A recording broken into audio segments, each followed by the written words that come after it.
건강하고 깨끗한 보수 그리고 품격 있는 보수를 원할 거예요. 그래서 이런 보수주의 노선이 아니라 뭐 바퀴벌레 얘기하고 뭐 사내답게 떠나라. 지금 21세기에 페미니즘이 지금 이렇게 나오는데 뭐 사내답게 떠나. 전체 표현이 무슨 조폭 같아. 그러니까 제가 저는 감옥에서 만나 징역 20년 사는 조폭들도 그렇게 품격 없는 표현들 안 써요. 그러니까 저는 이렇게 그 품격이 낮은 정치에 이제 국민들은 더 이상 동의하지 않는다는 게 일반화돼 있거든요. 근데 이것을 또 다시 거꾸로 간다? 물론 새는 지금 현재 새는 합쳐져서 커질지는 모르겠으나 이런 중심으로 가면 보수 정치는 끊임없이 스스로 괴멸할 수밖에 없지 않겠나라는 생각이 좀 듭니다. 홍준표 씨가 박근혜 씨를 강제 출당, 자기 직권으로 해요. 직권으로. 출당을 시키고 하게 되는 부분, 뭐 자기 무슨 통화 내역이 있네 없네 하는 부분도 지금 청와대가 국정원에 뇌물 받았다는 것과도 어느 정도 영향을 끼칠 수 있다고 보거든요. 그쪽 세력이 이야기를 정말로 못할 만한 딱 그 시점에 출당을 시켰는데 내놓고 집단적으로 네. 뭐 저항하거나 집단 행동을 하기가 좀 어려워 점점진 거죠. 저희가 전에도 그런 얘기를 했지 않습니까? 시비는 걸 것이나 실제로 집단적으로 나서서 움직이기는 사실은 어려울 것이기 때문에 저렇게 논란을 하다가 뭐 정치적으로든 어떻든 홍이 밀어붙이면 소리는 내겠지만 나서서 막 움직이거나 튀지는 않는 식으로 결국은 정리가 될 가능성이 높다. 우리는 두 세력이 같이 동반으로 추락해 주길 바라는데 친박의 목소리가 생각보다 의외로 지금 적어요. 2주 전에 예상했잖아요. 즉 저러다 만다. 그럼요. 근데 너무 표현이 세더라고요. 탄핵되는 바퀴벌레처럼 숨어 있다가. 그래서 잔박이래갑니까? 잔박. 잔반. 잔류한 박근혜 지지자. 우리 갑자기 군대 때 생각이 나네요. 잔반이라고. 잔반. 낳는 밥. 홍준표 대표가 바퀴벌레 그렇죠. 야 진짜 듣는 바퀴벌레 기분. 정치적 표현 중에는 가장 신문만 표현 쓴 거 아니에요? 이런 표현을 어떻게 쓰지? 이거 같이- 비슷한 거 또 하나 찾으면 쥐새끼 뭐 이런 거죠. 네. 아니 근데 그거야 뭐 그거는 객관적이에요? 아니 워낙에 많이 써왔던 용어고 비슷하게 생긴 분도 있고 그래서 그런 건데 아 이건 바퀴벌레는 솔직히 말하면 심했죠. 심했어요. 팔선 의원한테 대선배한테 새까만 후배가 바퀴벌레라고 그럴 수 있습니까? 이건 사실은 제가 이제 대변인을 하다 보면 용어를 선택하는 거나 아니면 비유에 대한 고민을 많이 하지 않습니까? 머릿속에선 맴맴 돌고 혀 끝에까지 왔다가도 우리는 접고 하는 게 사람을 짐승이나 동물에 비유할 때예요. 그래서 그거는 거의 잘 안 써요. 보는 국민들을 생각하는 게 있는데. 그러니까. 네, 근데 이거는 정말 이런 같은 당을 못 하는 거거든요. 그런데도 제가 네. 볼 때는 할 거고 그다음에 의총도 소집은 자기 소관이 아니다. 홍준표 대표 그러네. 있잖아요. 그러니까 미룬 거잖아요. 정우택 원내대표한테. 그래서 우리가 2주, 3주 전에 예측컨대 뭐 스스로 나가지 않으면 어떻게 등 떠밀고 내보낼 수 있느냐라는 정도로 해서 박근혜 전 대통령을 출당시키는 걸로 조직적인 그 반항을 안 하고 위야무야 되면서 그냥 가는데 제가 볼 때는 이 비자금 문제가 또 이제 걸림돌로 나왔기 때문에 홍 대표 입장에서는 더 세게 몰고 갈 수 있을 것 같아요. 정치적으로는 밀어붙이고 정리하는 거죠, 그냥. 이렇게 보는 시각도 있더라고요. 세게 나가는 게 일종의 약속 교류기 측면도 있다. 왜 그러냐면 친박 청산했다는 거를 만방에 알리고 싶은데 이슈나 논란거리가 어마어마하게 돼야 이게 사람들한테 각인이 되잖아요. 그러니까 홍준표가 공식 석상에서 하는 말들을 보면은 살기가 느껴질 정도로 말을 세게 해요. 그러면서 친박들은 뭐 간접으로 이야기 나오는 정도지 지금 그 서청원이 얼마 전에 기자 간담회 한 그 이후에는 공식 석상에 드러나지도 않고 있거든요. 그러니까 홍준표의 목소리가 막 세지는 것이 자유한국당에게는 친박 청산의 효과가 더 커진다는 거예요. 계속해서. 무슨 자신감으로 저러는 거냐 이런 생각을 해보면 이렇게 해서 대충 마무리하자라고 하는 그들 간의 약속이 있는 게 자신감도 아닌가. 있겠지만은 결국은 홍은 거기서 밀리면 자기가 명분이 떨어지고 그 지난번에 저 녹취록 그 문제가 있었잖아요. 그러니까 네. 거기서 밀리면 저게 뭐가 캥기는 게 있어서 저러지라고 미치는 것을 막기 위해서 자기도 살아야 된다는 두 가지가 다 겹친 거죠. 그러니까 독하게 나가는 거죠. 그래서 이제 지금 자유한국당에 방송 나가는 오늘 11월 6일 정도에 이제 바른정당의 일부가 탈당을 일단 하겠죠. 그리고 바로 들어가는 건 아닐 것 같고 탈당을 할 거다 이렇게 이제 언론들이 예측을 하는데 그래서 이제 모 언론에서 그런 표현을 썼어요. 공포의 공동체. 이대로 가다가는 전멸한다. 그래서 뭐 명분도 없이 그냥 선거에서 살아남기 위한 정치 세력으로 살아남기 위해서 어떤 공포심을 갖고 그런 명분으로 뭉치는 게 아니냐 이렇게 분석을 하는 경우도 있더라고요. 지금 현재로만 보면은 자유한국당이나 바른정당이 무슨 짓을 해도 이 상태를 벗어날 것 같지는 않거든요. 근데 일단 저번에 말씀하신 것처럼 국민의당과 바른정당의 그 합당의 명분 중에 일단 세력으로서 존재하자 이런 거겠죠, 일단은. 그럼요. 그러니까 지금 그것은 공히 마찬가지인 거예요. 현재 더불어민주당 이외에 소위 야권이 한편은 명분, 뭐 한편은 정체성 이런 것에서 다 지금 혼선이 있고 정리가 안 되는 상황이기 때문에 그 중에 상황이 흘러가는 쪽으로, 그 중에 뭔가 좀 고리가 약한 쪽으로 계속 이게 흔들리는 거죠. 그래서 이 부분은 이렇게 된다고 해서 사실은 그 뒤에 이렇게 해서 뭐 살아남을 수 있는 것도 아니고 명분이 안정화되는 것도 아니고 그냥 끊임없는 혼선의 한 과정일 뿐인 거죠. 바른정당하고 국민의당은 또 정책연대라는 걸 통해 갖고 예전에 합당론이 완전히 사라지고 느슨하게든 뭐 하게든 이렇게 자기들 간의 연대가 보이잖아요. 자유한국당도 마찬가지고. 사실 바른정당의 잔류파로 갈 수 있는 사람들이 이번에 나갈 사람들하고 다를 것도 사실 없잖아요. 네. 친박 핵심들과의 관계, 네. 같이 하기 어려움, 뭐 이런 것들이 있는 거잖아요. 지금 이 과정이 어떤 일관성을 가지고 나타나는 것은 아니잖아요. 그러니까 그대로는 살기는 자유한국당도 그렇고 바른정당도 그렇고 지금 국민의당까지 스스로 자기의 현재의 세력과 현재의 명분과 현재의 정체성을 가지고 쭉 갈 수 없다라는 것 때문에 생기는 끊임없는 재편. 이게 어떻게 이렇게 저희가 사실은 전에는 바른정당과 국민의당이 합치는 쪽으로 갈 거냐 뭐 이런 논의를 했었잖아요. 그러다가 다시 국민이 또 바뀌면서 지금 자유한국당으로 이렇게 되고. 근데 그렇다고 해서 또 이것이 끝나는 것이 아니고. 그러니까 큰 틀에서 보면 전에도 제가 그런 말씀 드렸던 것 같아요. 1.5당 큰 틀에서 보면 여러 당이 존재하지만 국민의 눈에서 보면 현재의 야당이 정상적인 정당으로 존재하는 것이 하나도 없는, 그렇기 때문에 이것은 끊임없는 이합집산과 끊임없는 지금 자기 혼란을 겪게 되는 거죠.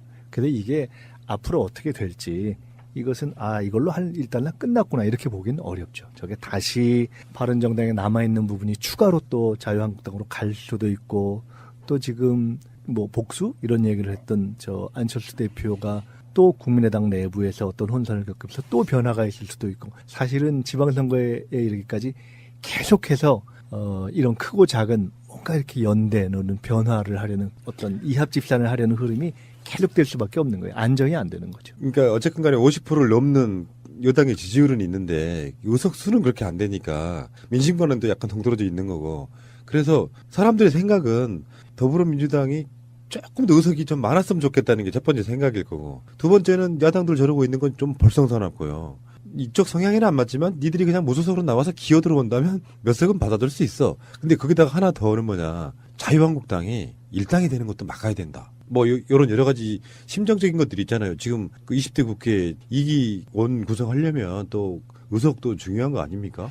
의석이 중요하죠. 중요하고 그다음에 입법부의 수장인 국회의장의 역할 역시 중요하기 때문에 이러저러한 정계 개편의 움직임이나 야당의 이합집산을 보면서 이제 더불어민주당 안에서 그런 생각을 갖고 계신 분들이 있을 텐데, 저는 그거는 옳은 정치가 아니기 때문에 검토하면 안 된다라고 생각을 합니다. 그리고 지금 자유한국당이 바른정당 일부 의원을과의 그런 소위 기획 하에 정계 개편의 움직임이 있는데, 저는 결국은 그 안에서도 물론 지금은 몇 석이 가고 그래서 마치 이제 몸집을 불려서 지방선거에서 뭐 승리할 수 있는 몇 군데 때문에 이렇게 가지만 그 안이 또 길거든요. 지금 한 6개월, 지방선거까지는 8개월이고요.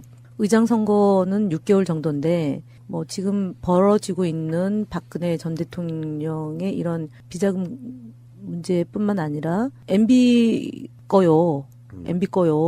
누구 거요.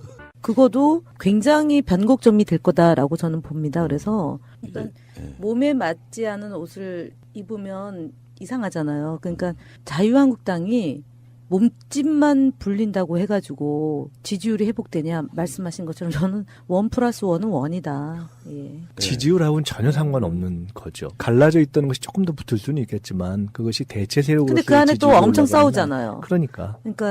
다음 뉴스. 바른정당 끝내. 바이바이 바이바이야. 조금 전 소식이네요. 네. 바이바이야. 언제까지 노래하실 거예요? 어쨌든 그러니까 원래 예정된 수순이었어요. 이게 뭐 갑자기 너무나 충격적인 뉴스 이런 맞아요. 것은 아니고요. 원래 그 6일 탈당, 오늘이죠. 오늘 탈당하고 9일 그 그 원내복귀, 원내복귀를 한다는 거죠. 오늘 탈당해서 뭐 이렇게 원내복귀 하는 이제 스케줄이 있었고요. 몇 명 왜 9일이냐? 탈당했어요? 지금 7명이고요. 플러스 한 명 더해서 주호영 원내대표가 원내대표니까. 하긴 할 건데 본인이 이제 13일 날 있을 전대 원내대표로서 이 끝내고. 책임은 좀 해야 되지 않겠냐 싶어서 그거 끝나고 바로 간다는 거예요. 그 당초 자유한국당 중에서 한 14명 정도 확 왔으면 했었거든요. 근데 그게 아니라 규모가 좀 축소된 것 같다. 절반이 좀 안 되죠. 예, 이제 그렇게 얘기를 하는데 일당이 되는 거예요?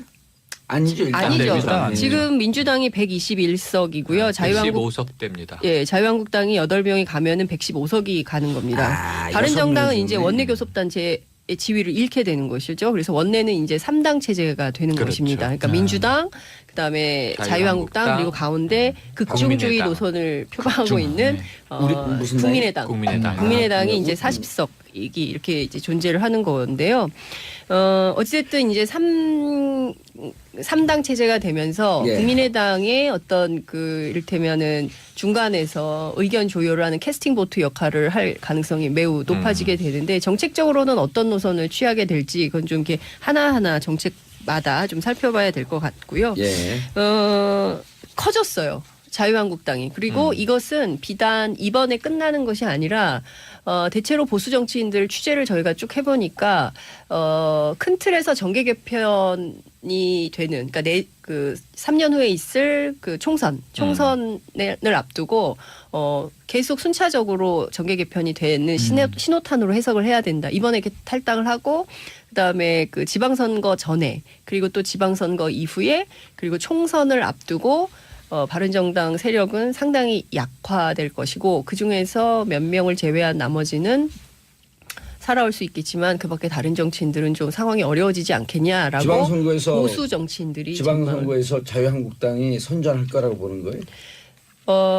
자유한국당 사람들은 그렇게 생각을 하죠. 제가 근데 좀 이따 보수의 품격, 보수를 제일 잘하는 정재현 정특원한테 네. 물어볼 거거든요. 네, 근데 그분들이 다 정답일 것 같은데. 그래요. 그러니까 자유한국당 입장에서는 이렇게 해석을 하는 거예요. 그래서 결국에는 양당 체제로 갈 수밖에 없는 거다. 그래서 대통령제, 그러니까 선거구제 개편이나 이를테면 개헌을 통해서 의원 내각제로 가지 않는 한 대한민국에서 다당제는 굉장히 그게 어렵다라고 자유한국당의 희망이죠. 그렇죠. 자유한국당의 깨몽. 주장을 하는 것이죠. 근데 저는 제가 이제 줄곧 이 방송에서 주장을 했던 바 다당제는 지난 총선 국민들이 민의의 선택 아니에요. 그러니까 국민들이 밝힌 다자주의 노선이에요. 근데 이것을 정당의 내년 선거를 앞두고 임의로 합쳐 모여 이합 집산을 이합 한다 집산. 한들 거기에 국민들이 그 노선에 동의를 하겠냐는 것이고요. 예. 설령 자유한국당이 커진다 하더라도 이것은 영남 패권을 강화하는 방향으로는 자리매김할 수 있을지 모르겠지만 수도권의 개혁보수 정당을 지지했던 그런 많은 유권자들은 여전히 건강하고 깨끗한 보수 그리고 품격 있는 보수를 원할 거예요. 그래서 예. 이런 보수주의 노선이 아니라 뭐 바퀴벌레 얘기하고 뭐 사내답게 떠나라. 지금 21세기에 페미니즘이 지금 이렇게 나오는데 뭐 사내답게 떠나. 전체 표현이 무슨 조폭 같아요. 그러니까 제가 저는 감옥에서 만나 징역 20년 사는 조폭들도 그렇게 품격 없는 표현들 안 써요. 그러니까 저는 이렇게 그 품격이 낮은 정치에 이제 국민들은 더 이상 동의하지 않는다는 게 일반화돼 있거든요. 근데 예. 이것을 또 다시 거꾸로 간다? 물론 지금 현재 새는 합쳐져서 커질지는 모르겠으나 이제 이런 중심으로 가면 보수 정치는 끊임없이 스스로 괴멸할 수밖에 없지 않겠나라는 생각이 좀 듭니다. 알겠습니다. 자, 그리고 요 원래 우리 보수 품격 주자가 없는데 제가 물어볼게요. 그리고 전화 네네. 물어볼 테니까요. 방송 나가면서 방송을 들으세요. 그래서. 예. 네, 듣겠습니다. 건데 이건 바퀴벌레는 솔직히 말하면 심했죠. 심했어요. 팔선 의원한테 대선배한테 새까만 후배가 바퀴벌레라고 그럴 수 있습니까? 이건 사실은 제가 이제 대변인을 하다 보면 용어를 선택하는 거나 아니면 비유에 대한 고민을 많이 하지 않습니까? 머릿속에선 맴맴 돌고 혀 끝에까지 왔다가도 우리는 접고 하는 게 사람을 짐승이나 동물에 비유할 때예요. 그래서 그는 거의 잘 안 써요. 보는 국민들을 생각하는 게 있는데. 그러니까. 네, 근데 이거는 정말 이러면 같은 당을 못 하는 거거든요. 그런데도 제가 볼 때는 할 거고 그다음에 의총도 소집은 자기 소관이 아니다. 홍준표 대표 그러네. 있잖아요. 그러니까 미룬 거잖아요. 정우택 원내대표한테. 그래서 우리가 2주, 3주 전에 예측컨대 뭐 스스로 나가지 않으면 어떻게 등 떠밀고 내보낼 수 있느냐라는 정도로 해서 박근혜 전 대통령을 출당시키는 걸로 조직적인 그 반항을 안 하고 위야무야 되면서 그냥 가는데 제가 볼 때는 이 비자금 문제가 또 이제 걸림돌로 나왔기 때문에 홍 대표 입장에서는 더 세게 몰고 갈 수 있을 것 같아요. 정치적으로는 밀어붙이고 정리하는 거죠, 그냥. 이렇게 보는 시각도 있더라고요. 세게 나가는 게 일종의 약속 교류기 측면도 있다. 왜 그러냐면 친박 청산했다는 거를 만방에 알리고 싶은데 이슈나 논란거리가 어마어마하게 돼야 이게 사람들한테 각인이 되잖아요. 그러니까 홍준표가 공식 석상에서 하는 말들을 보면은 살기가 느껴질 정도로 말을 세게 해요. 그러면서 친박들은 뭐 간접으로 이야기 나오는 정도지 지금 그 서청원이 얼마 전에 기자 간담회 한 그 이후에는 공식 석상에 드러나지도 않고 있거든요. 그러니까 홍준표의 목소리가 막 세지는 것이 자유한국당에게는 친박 청산의 효과가 더 커진다는 거예요. 계속해서. 무슨 자신감으로 저러는 거냐 이런 생각을 해보면 이렇게 해서 대충 마무리하자라고 하는 그들 간 약속이 있는 게 자신감도 아닌가. 있겠지만은 결국은 홍은 거기서 밀리면 자기가 명분이 떨어지고 그 지난번에 저 녹취록 그 문제가 있었잖아요. 그러니까 네. 거기서 밀리면 저게 뭐가 캥기는 게 있어서 저러지라고 미치는 것을 막기 위해서 자기도 살아야 된다는 두 가지가 다 겹친 거죠. 그러니까 독하게 나가는 거죠. 그래서 이제 지금 자유한국당에 방송 나가는 오늘 11월 6일 정도에 이제 바른정당의 일부가 탈당을 일단 하겠죠. 그리고 바로 들어가는 건 아닐 것 같고 탈당을 할 거다 이렇게 이제 언론들이 예측을 하는데 그래서 이제 모 언론에서 그런 표현을 썼어요. 공포의 공동체. 이대로 가다가는 전멸한다. 그래서 뭐 명분도 없이 그냥 선거에서 살아남기 위한 정치 세력으로 살아남기 위해서 어떤 공포심을 갖고 그런 명분으로 뭉치는 게 아니냐 이렇게 분석을 하는 경우도 있더라고요. 지금 현재로만 보면은 자유한국당이나 바른정당이 무슨 짓을 해도 이 상태를 벗어날 것 같지는 않거든요. 근데 일단 저번에 말씀하신 것처럼 국민의당과 바른정당의 그 합당의 명분 중에 일단 세력으로서 존재하자 이런 거겠죠 일단은. 그럼요. 그러니까 지금 그것은 공히 마찬가지인 거예요. 현재 더불어민주당 이외에 소위 야권이 한편은 명분, 뭐 한편은 정체성 이런 것에서 다 지금 혼선이 있고 정리가 안 되는 상황이기 때문에 그 중에 상황이 흘러가는 쪽으로 그 중에 뭔가 좀 고리가 약한 쪽으로 계속 이게 흔들리는 거죠. 그래서 이 부분은 이렇게 된다고 해서 사실은 그 뒤에 이렇게 해서 뭐 살아남을 수 있는 것도 아니고 명분이 안정화되는 것도 아니고 그냥 끊임없는 건강하고 깨끗한 보수 그리고 품격 있는 보수를 원할 거예요. 그래서 예. 이런 보수주의 노선이 아니라 뭐 바퀴벌레 얘기하고 뭐 사내답게 떠나라. 지금 21세기에 페미니즘이 지금 이렇게 나오는데 뭐 사내답게 떠나라. 전체 표현이 무슨 조폭 같아. 그러니까 제가 저는 감옥에서 만나 징역 20년 사는 조폭들도 그렇게 품격 없는 표현들 안 써요. 그러니까 저는 이렇게 그 품격이 낮은 정치에 이제 국민들은 더 이상 동의하지 않는다는 게 일반화돼 있거든요. 근데 예. 이것을 또 다시 거꾸로 간다? 물론 지금 현재 새는 합쳐져서 커질지는 모르겠으나 이제 이런 중심으로 가면 보수 정치는 끊임없이 스스로 괴멸할 수밖에 없지 않겠나라는 예. 생각이 좀 듭니다. 홍준표 씨가 박근혜 씨를 강제 출당 자기 직권으로 해요. 직권으로 출당을 시키고 하게 되는 부분, 뭐 자기 무슨 통화 내역이 있네 없네 하는 부분도 지금 청와대가 국정원에 뇌물 받았다는 것과도 어느 정도 영향을 끼칠 수 있다고 보거든요. 그쪽 세력이 이야기를 정말로 못할 만한 딱 그 시점에 출당을 시켰는데 내놓고 집단적으로 네. 뭐 저항하거나 집단 행동을 하기가 좀 점점진 거죠. 저희가 전에도 그런 얘기를 했지 않습니까? 시비는 걸 것이나 실제로 집단적으로 나서서 움직이기는 사실은 어려울 것이기 때문에 저렇게 논란을 하다가 뭐 정치적으로든 어떻든 홍이 밀어붙이면 소리는 내겠지만 나서서 막 움직이거나 튀지는 않는 식으로 결국은 정리가 될 가능성이 높다. 우리는 두 세력이 같이 동반으로 추락해 주길 바라는데 친박의 목소리가 생각보다 의외로 지금 적어요. 2주 전에 예상했잖아요. 즉 저러다 만다. 그럼요. 근데 너무 표현이 세더라고요. 탄핵되는 바퀴벌레처럼 숨어 있다가. 그래서 잔박이래답니까? 잔박. 잔반. 잔류한 박근혜 지지자. 우리 갑자기 군대 때 생각이 나네요. 잔반이라고. 잔반. 낳는 밥. 홍준표 대표가 바퀴벌레 그렇죠. 야 진짜 듣는 바퀴벌레 기분. 정치적 표현 중에는 가장 심한 표현 쓴 거 아니에요? 이런 표현을 어떻게 쓰지? 이거 가- 비슷한 거 또 하나 찾으면 쥐새끼 뭐 이런 거죠. 네. 아니 근데 그거야 뭐 그건 객관적이에요? 워낙에 많이 써왔던 용어고 비슷하게 생긴 분도 있고 그래서 그런.